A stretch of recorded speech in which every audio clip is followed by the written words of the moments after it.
안녕하세요. 오늘도 사연살롱을 찾아주셔서 감사합니다. 40대 중반의 아줌마예요. 저는 37에 결혼을 했고요. 아직 아이는 없어요. 마음은 간절했지만 쉽지 않았거든요. 남편도 실망이 이만저만이 아니었죠. 아이를 원했던 우리 부부는 결국 병원을 찾아야 했어요. 다행히 남편한테는 문제가 없었지만 저에겐 약간의 문제가 있었죠. 다낭성 난소증후군이었어요. 그래서 일단 치료부터 받아야 했죠. 이후 임신을 위해 배란 유도제도 써보고 난포 터지는 주사도 맞아봤어요. 결과는 번번이 실패였고요. 임신에 좋다는 음식에 한약까지 안 해본 게 없었지만 소용이 없었죠. 그러는 사이 몸도 마음도 지쳐갔어요. 저뿐만 아니라 남편도요. 이러다 영영 아이를 가질 수 없는 게 아닐까 많이 겁이 나더라고요. 사실 우리 부부는 아이 없는 걸 제외하면 아무 문제가 없었거든요.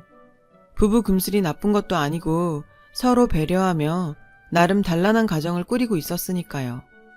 게다가 남편은 연애 때부터 제게 자상한 편이라 더더욱 그랬죠. 평소 우리 부부는 크게 다투는 일도 없어요. 남편은 전업주부로 살고 있는 절 위해 집안 살림도 많이 도와주고 가끔은 제가 좋아하는 음식들을 만들어주기도 했거든요. 전 그런 남편의 배려에 늘 고마운 마음뿐이었죠. 하지만 갖은 노력에도 불구하고 아이가 생기지 않자 우리 부부는 조금씩 멀어졌어요. 특히 남편이요. 언젠가부터 남편은 제게 무관심해졌거든요. 그렇다 보니 저는 남편 눈치를 보게 됐죠. 남들처럼 평범한 가정을 꾸리고 싶었던 제 꿈은 그렇게 행복과 멀어져 갔어요. 이후 저는 우울한 나날을 보내야 했어요. 아이가 생기지 않는 게 모두 제 탓인 것 같았거든요. 그렇다 보니 남편과 시댁 어른들 앞에선 늘 죄인처럼 지내게 됐죠. 내 자신도 임신 스트레스로 힘든데 남편마저 저를 차갑게 대하니 정말 버틸 힘이 없더라고요. 그래서 결국 시험관 시술을 결심하게 되었어요. 하지만 시험관 시술조차도 잘 되지 않았어요. 여러 차례 시도를 했지만 그때마다 번번이 실패였어요. 그러는 과정에서 돈은 돈대로 깨졌고 부부 사이는 더 악화되었고요. 그즈음 저는 병원에서 우울증 진단을 받게 되었어요. 하지만 남편은 이런 제게 따뜻한 위로조차 해주지 않았죠. 오히려 아이를 못 낳는다고 타박하고 무시하더군요. 당신 도대체 언제까지 임신 준비만 할 거야? 임신은 언제 할 거냐고. 나라고 하기 싫어 안 하는 줄 알아? 하고 싶어. 애 갖고 싶다고. 근데 안 되는 걸 어떻게 해? 상황을 알면서 모든 걸 제 탓으로만 돌리는 남편이 야속했어요. 다정하던 남편은 완전히 변해버렸고 퇴근 후 집에 돌아와도 저랑은 눈도 마주치지 않더라고요. 귀가 시간도 늦어졌어요. 술에 취해 새벽녘에나 들어오기 일쑤였죠. 남편이 변해버리자 제 우울증은 점점 심해졌고 그러는 와중에도 전 임신에 대한 열망은 놓을 수 없었어요. 아이만이 망가진 내 결혼 생활을 바로잡아줄 수 있다고 믿었거든요. 그래서 불임 클리닉도 열심히 다니고 우울증을 극복하려 가벼운 운동과 산책도 잊지 않았죠. 그런데 제가 그렇게 아등바등 거리는 모습이 남편 눈엔 거슬렸나 봐요. 당신 이제부터 시험관 시술 하지 마. 백날에도 안 되는 걸 뭐하러 고생을 해. 에휴, 사람이 포기할 줄도 알아야지. 갑작스러운 남편 심경 변화에 순간 심장이 덜컹했어요. 기대조차 하지 않는 모습에 버림받은 기분이었거든요. 왜 그래 여보? 당신도 아이 바랬잖아. 근데 왜 갑자기 그만두래? 그러자 남편이 그러더군요.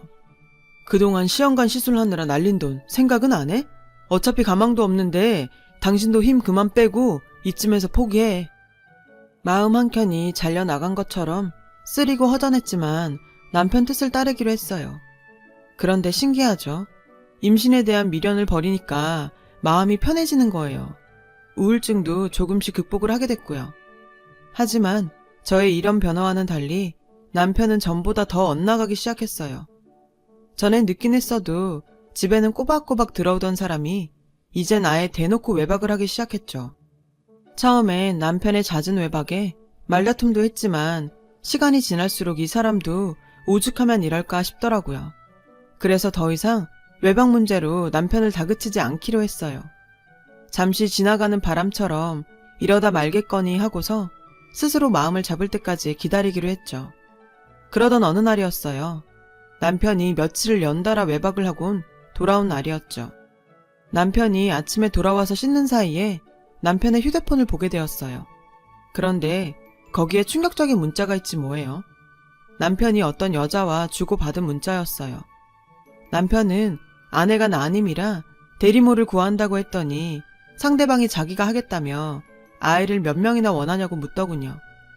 남편은 일단 하나 낳고 차차 생각해 보겠다고 했고요. 그런데 그 다음 말이 충격적이었어요.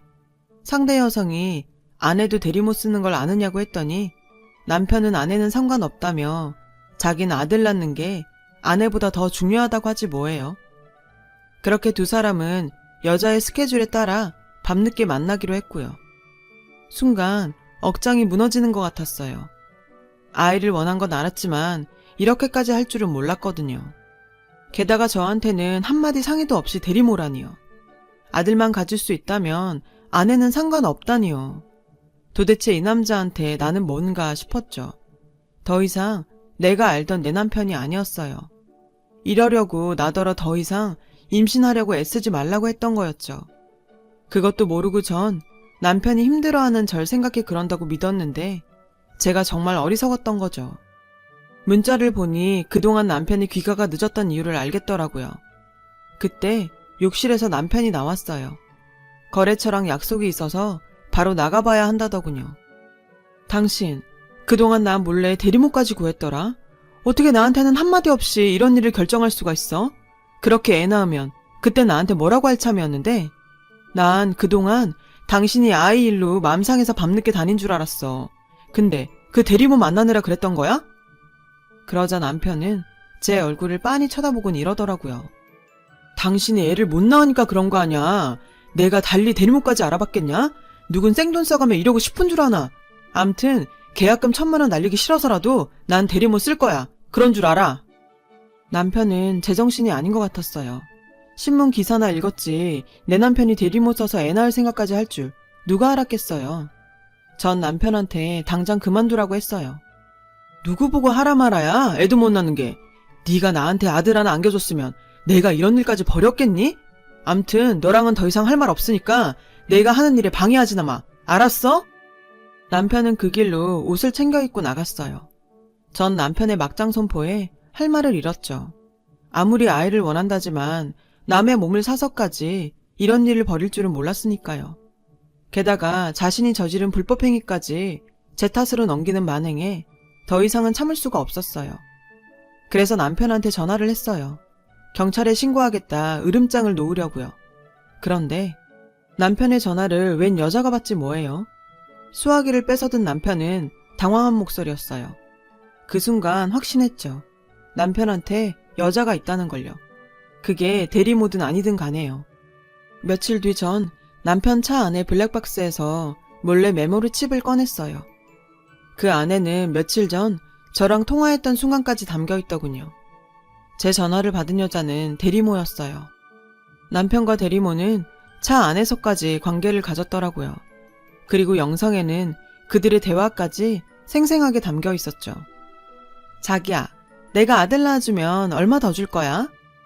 아들만 낳아주면 2배도 줄 수 있지. 자기야, 근데 집에서도 아내한테 이렇게 해줘? 미쳤어? 난 걔한테 관심도 없어. 나한텐 오직 자기뿐이야.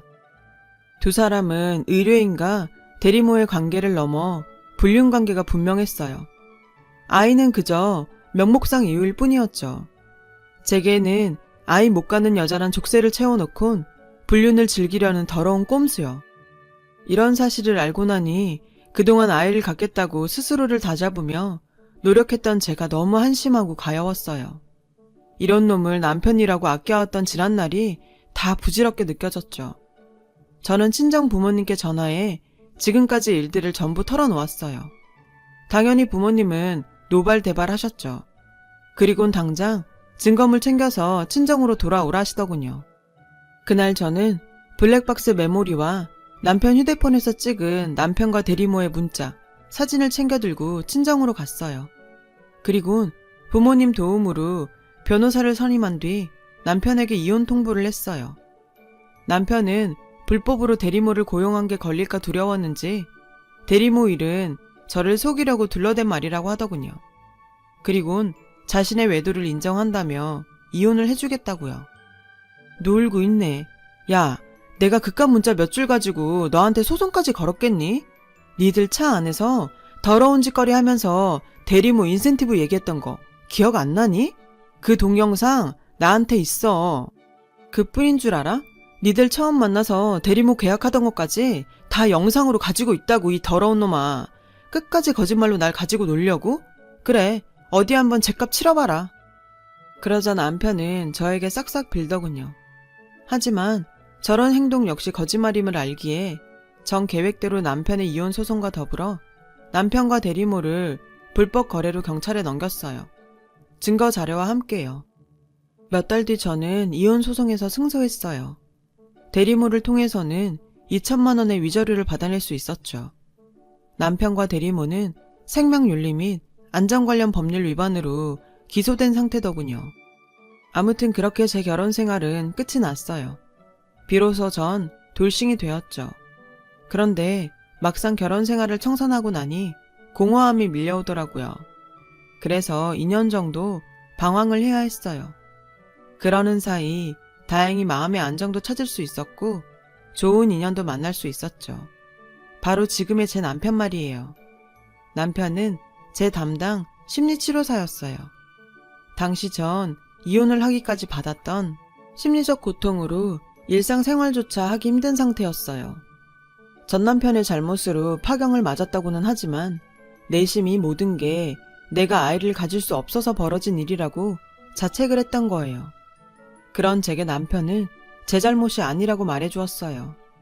아이를 갖지 못한다고 해서 불행한 삶을 강요받아야 하는 건 아니라고요. 그 말에 전 다시 시작할 의지가 생겼어요.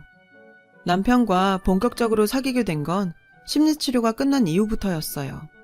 치료가 끝났다는 기쁨도 잠시, 더 이상 남편을 만날 명분이 사라졌다는데 아쉬움이 남더라고요. 그런데 그 순간 영화 같은 일이 일어났지 뭐예요. 우연히 들어간 서점에서 남편과 재회를 하게 된 거예요.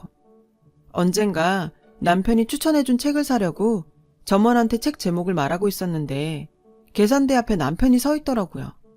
제가 찾던 그 책을 들고서요. 어찌나 반갑고 신기하던지 그대로 와라 끌어안을 뻔했지 뭐예요. 근처 카페에 가서 얘기를 나누다 보니 마침 제게 책 선물을 하려고 서점에 들렀다고 하더라고요. 그날 우린 상담사와 환자가 아닌 남자 대 여자로 만나 얘기를 나누었어요. 더 이상 내 인생에 남자는 없다고 다짐했던 저는 남편을 만나 그런 생각이 눅 놓듯 사라져버렸고 얼마 뒤부터 사귀게 되었어요. 1년 넘게 연애를 하다가 남편에게 프로포즈를 받았고요. 한번 결혼에 실패한 경험이 있는 저는 솔직히 재혼을 한다는 게 두려웠어요. 이번엔 실패하지 않고 잘할 수 있을까? 고민이 많았던 절 남편은 차분하게 기다려 주었어요. 그래서 저는 남편에 대한 믿음을 갖고 새 출발을 하기로 마음먹게 됐어요. 아무래도 이혼 경력이 있는 처지라 시댁에 인사를 드리러 가는 것조차 두렵더라고요. 게다가 남편은 꽤 부유한 집 자식이라 더더욱 부담이 되었죠. 하지만 이런 제 걱정과 달리 시부모님은 온화하고 이해심이 많은 분들이셨어요. 제 허물을 다 아시고도 싫은 내색 없이 절 받아주셨죠. 아들에 대한 믿음 때문이었겠죠. 덕분에 우린 얼마 뒤 양가 부모님의 축복 아래 결혼식을 올릴 수 있었어요. 그런데 인생 참 모르는 일이더라고요. 다시는 볼 일 없을 줄 알았던 전 남편과 생각지도 않게 얽혀서 다시 보게 될 줄 누가 알았겠어요. 사건은 제가 재혼을 하고 2년쯤 지난 어느 날 벌어졌어요. 시아버님 장례를 치르고 한 달쯤 뒤였죠. 이혼 후 몇 년 동안 연락 한 번 없던 전 남편한테 전화가 온 거예요. 전 왜 전화했냐고 퉁명스럽게 말했죠. 그랬더니 글쎄 울먹이는 듯한 목소리로 하소연을 하더라고요. 그간 대리모와 재혼해서 아들 낳고 잘 살았던 모양인데 얼마 전 아이 상태가 아무래도 이상해서 병원에 갔다가 발달장애 진단을 받았다는 거예요. 그래서 전 하소연하려고 전화했냐 했죠. 완전 똥말 봤다니까. 애 낳기 전에 혹시 몰라서 검사랑 검사는 다 했거든. 그땐 아무 이상 없더니 이제와 이게 무슨 날벼락이냐고. 내가 애한테 쏟아부은 돈이 얼만데. 내가 아주 집에 들어가기가 싫다니까. 애 새끼도 그렇고 지 애미도 그렇고 둘 다 꼴보기 싫어서 정말. 그래서 네 자식이랑 아내 욕하려고 나한테 전화했어? 그랬더니 남편이 의외의 말을 하지 뭐예요. 아니 그런 건 아니고 당신이랑 나 인연은 인연인가 봐. 어떻게 이렇게 또 연결이 되냐? 세상에, 이 인간이 재혼한 그 대리모가 제 남편의 배다른 동생이라지 뭐예요.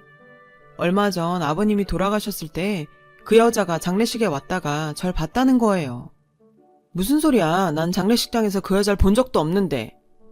그야 당신 시어머니가 워낙 꼬장꼬장해서 식장 안까지 못 들어갔으니까 그렇지. 남편한테 물어봐. 아참, 그리고 우리 집사람이 유산 문제로 곧 소송한다니까 법정에서 다시 보게 될지도 모르겠네. 전 남편은 도통 알 수 없는 소리만 떠들곤 전화를 끊었어요. 그날 밤 저는 남편한테 이 사실에 대해 얘기했고 남편은 한숨을 쉬더군요. 아버지가 밖에서 낳은 딸이 있다는 얘긴 들었어. 모친이 위자료와 양육비만 주면 딸은 자기가 키우겠다고 했다더라. 그동안 대리모와 모친은 툭하면 아버님을 찾아와 각종 명목으로 돈을 뜯어갔고 대리모 역시 그 모친을 닮아 아버님께 용돈이랑 명목으로 그렇게 돈을 뜯어갔다더군요. 돈독이 오른 모녀에 지칠 대로 지친 아버님은 혹여 자신이 죽고 나서도 돈 문제로 자기 아들까지 힘들게 할까봐 돌아가시기 얼마 전 재산을 남편 앞으로 정리하셨다고 했어요. 30억 원에 가까운 큰 재산을 남편한테 물려주시며 차라리 세금으로 낼 망정 그 모녀에겐 한 푼도 주지 말라고 신신당부하셨다더군요. 이런 사실을 몰랐던 모녀는 아버님이 돌아가시자 마치 은행에 맡긴 돈 찾으러 온 사람처럼 시댁에 찾아가 의기양양하게 자기 몫의 유산을 내놓으라고 떼썼던 모양이에요. 이미 아버님 임종 전에 모든 재산이 남편의 명의로 돌려진 터라 모녀 몫에 유산이 없다고 하자 길길이 날뛰며 소송을 걸겠다고 악다구니를 쓰곤 돌아갔다더군요. 남편은 법적으로도 하자가 없으니 저는 마음 쓰지 말라고 했어요. 그러면서 복잡한 가정사를 어떻게 말해야 할까 고민 중이었는데 이런 식으로 알게 해서 미안하다고 했죠. 전 괜찮으니 신경 쓰지 말라고 했어요. 그런데 며칠 뒤 낯선 번호로 전화가 왔어요. 대리모였죠. 다짜고짜 자기 몫의 유산을 내놓으라고 하더군요. 안 그러면 전 남편과의 사이에 애를 못 낳아서 쫓겨나듯 이혼했다는 걸 시댁에 알리겠다고요. 기가 차더군요. 전 그러라고 했어요. 어차피 결혼 전부터 남편과 시부모님도 다 아는 사실이니 말하라고요. 그러자 대리모는 갑자기 울먹이며 불쌍한 척을 하더군요. 평생을 아빠 없이 홀어머니 밑에서 힘들게 자랐는데 배다른 오빠가 유산까지 움켜쥐고 한 푼도 안 준다며 제발 저보고 오빠 좀 설득해서 유산 좀 돌려받게 해달라고 말이죠. 제가 거절하자 거칠게 소리쳤어요. 나도 아빠 딸인데 왜 안 준다는 거야? 나 재산 상속에 대한 유류분 청구 소송할 거야. 그러니까 혼자서만 낼름 받아먹을 생각 말라고 전해. 아주 가관이더라고요. 전 퇴근하고 돌아온 남편한테 있었던 일을 전해주었어요. 그런데 그때였죠. 밖에서 누가 요란하게 초인종을 눌러댔어요. 인터폰을 통해 보니 대리모였어요. 남편은 언제고 한 번은 만나야 할 일이니 차라리 잘 됐다며 문을 열어주라고 했어요. 잠시 뒤 대리모는 씩씩거리며 집 안으로 들어왔어요. 그리곤 다짜고짜 소리쳤죠. 당장 내놔! 우리 아빠가 남긴 내 유산 내놓으라고! 그 말에 남편은 한숨을 쉬더군요. 그래서 제가 옆에서 거들며 대리모한테 말했어요. 시아버님이 살아계실 때 물려주신 재산인데 그걸 가지고 왜 이제 와서 왈가왈부해요? 그리고 그쪽은 예의도 없어요? 다짜고짜 찾아와선 어따 대고 행패해요. 그러자 대리모는 따지듯 말했어요. 아빠가 돌아가시기 전에 분명히 나한테 재산은 공평하게 물려줄 테니 걱정 말라고 했단 말이야. 근데 왜 안 주냐고. 아빠 입으로 준다고 약속한 걸 왜 당신이 중간에서 가로채곤 안 주는데. 내놔. 당장 내놓으라고! 참다 못한 남편이 말했어요. 그 아버님이 당신한텐 한 푼도 주지 말라고 했습니다. 제 부모를 지갑으로 아는 인간이라고요. 수십 년간 당신 모녀한테 돈이라면 줄 만큼 줬고 뺏길 만큼 뺏겼다고요. 정 그렇게 돈 받고 싶으면 아버님 계신 저승까지 쫓아가 받으세요. 남편은 대리모를 집 밖으로 쫓아냈어요. 그리고 한 번만 더 제게 전화를 하거나 집으로 찾아오면 법정에서 만나게 될 거라고 엄포를 놓았죠. 대리모는 문을 세게 걷어차곤 갔어요. 대리모가 왔다 간 그날 밤 제 이혼 변호를 맡아주었던 변호사에게 전화를 했어요. 이런 경우 대리모가 말한 것처럼 정말 유류분 청구 소송이 가능한지 물었죠. 그랬더니 아버님이 살아계실 때 증여한 재산은 유류분 청구를 할 수 없다고 하더군요. 그러니 걱정 말라고요. 공평하게 재산을 물려주겠다는 아버님 말씀을 철석같이 믿고 까불었던 대리모가 어리석었던 거죠. 그리고 얼마 뒤 남편을 통해 대리모가 변호사와 상담 끝에 소송을 포기했다는 말을 전해 들었어요. 그런데 거기서 끝이 아니었어요. 나중에 들려온 소식에 의하면 대리모는 발달장애 아들을 돌보는데 너무 힘에 부쳤던 나머지 결국 제 발로 도망쳤다고 하더라고요. 그리고 전 남편은 아내가 달아났다는 사실에 큰 충격을 받아서 하루하루를 술에 빠져 폐인처럼 살고 있다고요. 거기다 발달장애 아들까지 떠안아서 고생이 이만저만이 아니라더군요. 전 남편이 인간적으로는 불쌍했지만 자업자득이란 생각도 해요. 즐기고 모질었던 전 남편과의 인연도 이렇게 끝이 나고 전 이제야 진정한 제2의 삶을 살고 있어요. 사랑하는 남편과 신혼 분위기를 유지하며 살고 있죠. 저는 40대 중반이 되어서야 진정한 제 짝을 만나 인생의 즐거움을 만끽하고 있어요. 아직 아가는 없지만 이제 몇 개월 후 나올 거랍니다. 시험관 시술로 기적처럼 생긴 아이예요. 기적도 이런 기적이 없다고 선생님께서도 그러시더군요. 힘들게 얻은 행복이기에 지금의 이 순간을 놓치지 않도록 노력하고 있고요. 일련의 사건들을 통해 전 한 가지 교훈을 얻었어요. 고통 끝에는 낙이 있다. 현재의 고통이 내 인생을 집어삼킬 것 같지만 참다 보면 낙이 온다는 걸 말이죠. 힘들어도 우리 조금 더 힘내서 잘 살아보자고요. 지금까지 제 사연을 들어주셔서 감사드리고요. 여러분의 가정에도 행복이 깃들길 바랍니다. 여러분, 사연 댓글에 응원과 현명한 조언 부탁드려요. 좋아요와 구독은 저에게 큰 힘이 됩니다. 오늘도 좋은 일 가득하세요.